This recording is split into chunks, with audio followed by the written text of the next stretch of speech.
Everyone's talking about gluten. One camp says it's extremely harmful for everyone and that if you don't already have an intolerance or allergy, you can get one if you consume gluten. The other camp says gluten is only a problem for people with celiac disease, and they refer to science. So what is the truth? I will tell you because I'm completely independent, not sponsored by anyone or anything, and only interested in the truth. And the good thing is, I'm qualified to speak about this stuff because I've studied that shit.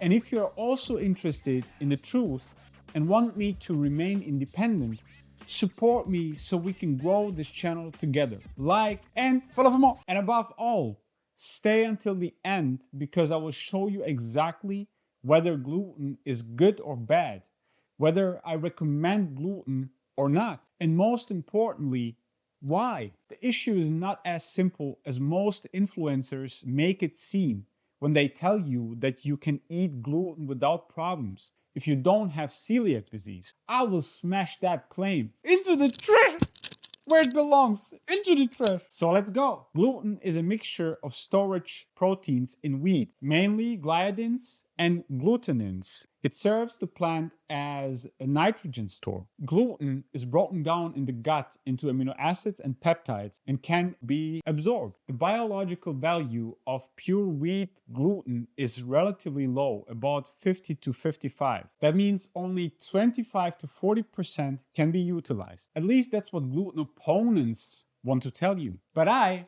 look behind the scenes because those values arise when you look at gluten in isolation.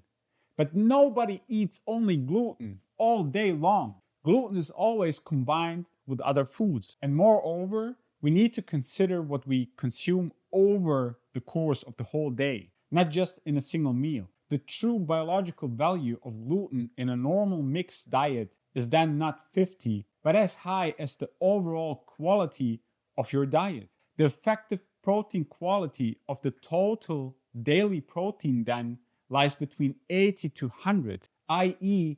as high as animal protein. But I'm drifting. I thought that should be cleared up at the start. Let's return to the core question. What about gluten? Is it harmful or not?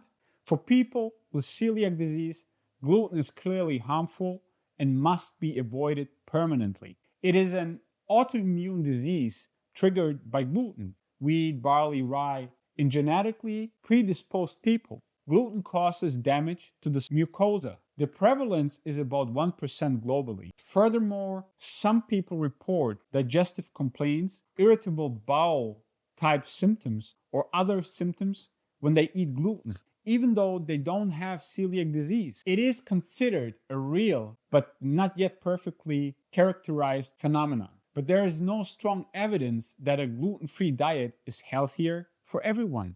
In studies, gluten has been shown in part to influence the composition of the gut microbiome and to change intestinal permeability, leaky gut, for example. There is evidence that gluten in genetically predisposed individuals in early childhood can increase the risk for celiac disease if gluten intake is high. Whether gluten beyond that acts generally as autoimmune inducing or pro-inflammatory is less clear. Some effects like bloating, stomach pain, or other self-diagnosed digestive symptoms can sometimes be attributed more to FODMAPs or other components than to gluten itself. There are simply still too many open questions. For example, how common is non-celiac gluten wheat sensitivity really? And how much of it is actually caused by gluten itself versus other components? Whether gluten has noticeable negative effects over the long term in healthy people without sensitivity, for example, on the brain, inflammation, microbiome. How much gluten intake is safe in children with a genetic risk, or whether low amounts can reduce disease risk, whether certain gluten fragments or gluten sources are less tolerable, etc. We know nothing. You see, much is still unclear. Nutritional science is a mess. It is light years away from the truth. That said, there are indications that gluten might possibly even harm healthy people. What are the realistic problems? Let's examine them now. The gluten content in wheat varieties has increased drastically through breeding and modern agriculture. The reasons are baking properties. A high gluten content produces elastic dough and airy bread, pizza, pasta. So far, industrialization because industry wants stable, standardized doughs. The consequence is that people today consume way more gluten than ever before. Per capita, consumption has increased 4 to 6-fold compared to the 60s and 70s. Next, we must mention the nutrient content of modern wheat. The first problem is the dilution effect. Through high-yield varieties, the relative content of micronutrients decreases. The grains, for example, contain much less zinc, iron, magnesium, selenium, and even fewer secondary plant compounds. The second problem is processing. For white flour, the germ and bran layers are removed. This leads to loss of fiber, vitamins, and minerals. What remains is mainly starch plus gluten. And the third problem is the lack of fiber, which demonstrably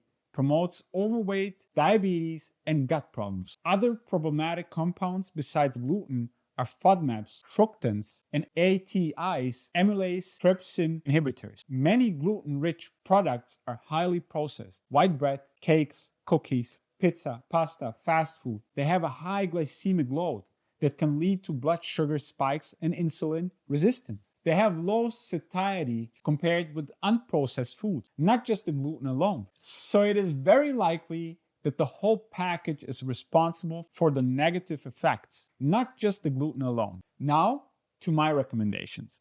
I recommend avoiding gluten-containing foods completely. That doesn't mean that as a healthy person you will get sick from small amounts right away. But there are numerous reasons why you should simply remove it from your diet. Gluten carries a potential risk even in healthy people. For example, for leaky gut, like already explained, particularly via the protein zonulin, which can be triggered by gliadin. It can promote immune reactions. It can worsen digestive complaints. In such a situation, a preventive avoidance makes much more sense, since gluten is not an essential component of the body, not an essential nutrient. There is no risk of missing out by avoiding it. My observation from working with many clients is that their health almost always improves when they reduce or eliminate gluten completely. Less fatigue, clearer thinking, the brain fog goes away, better digestion, fewer skin problems, etc. Most gluten-containing foods are inferior. Many gluten-containing products are highly processed, nutrient-poor, and energy-dense. These foods displace more nutrient-rich alternatives. And when is gluten not a big problem? In whole grain fermented products, like real sourdough bread, gluten is often better tolerated and the nutrient balance is better. Small amounts in the context of otherwise healthy diet are probably unproblematic for the majority of healthy people. It only becomes problematic when the base of the diet is built on white flour and gluten products. But again, there are far better foods that can potentially improve your health much more. Gluten-containing foods are simply not worth it. Now you know everything and can make informed decisions. Better leave gluten out. And once again, I've saved your life. They don't call me guru for nothing. And now, follow for more.